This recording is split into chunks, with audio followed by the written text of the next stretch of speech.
मैं सुधरने वाला नहीं हूँ। तुम बिला वजह मुझे अपने गले में डाल के बैठी थी। यारी उसकी कभी ऐसे बिहेव करता है जैसे दुनिया में सबसे ज्यादा मुझसे नफरत करता हो। शुरू तुम पर ही सब खत्म, दिल जो करे कभी तो मिलना फिर वहाँ खुद को। कभी कुछ ऐसा कर देता है जिससे लगता है कि उससे ज्यादा मुझे इस दुनिया में कोई नहीं समझता।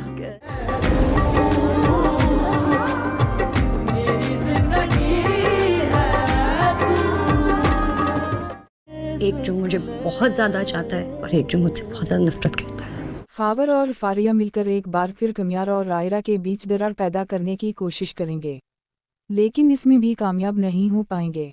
जब आयरा को कमियार सबके सामने जलील करता है तो आयरा वहां से चली जाती है।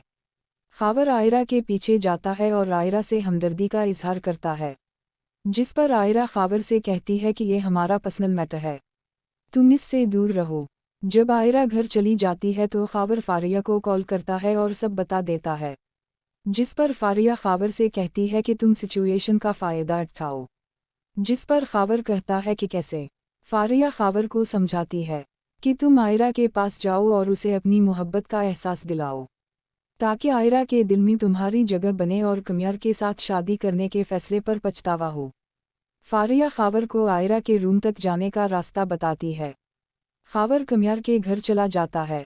जब कमियार इश्तियाक के साथ घर आता है तो उसे फावर की गाड़ी अपने घर के सामने खड़ी नजर आती है।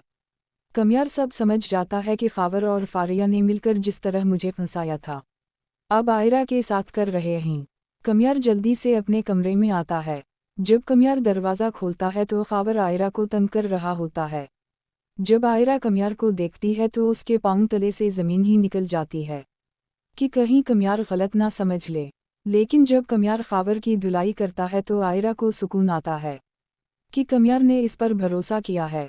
कमियार आयरा से कहता है कि तुम ये मत समझना कि मैं बदल गया हूँ, मैंने तुम पर भरोसा किया है क्योंकि मैं तुम्हारी तरह नहीं हूँ। अगर तुम सोचती हो कि मैं कभी बदलूंगा तो मैं बता दूं तुम अपना टाइम बर्बाद कर रही हो, मैं बदलने वाला नहीं हूँ। कमियार की मुँह को आयरा बताती है कि कभी तो कमियार के दिल में मेरे लिए सिर्फ मोहब्बत होती है और कभी नफरत।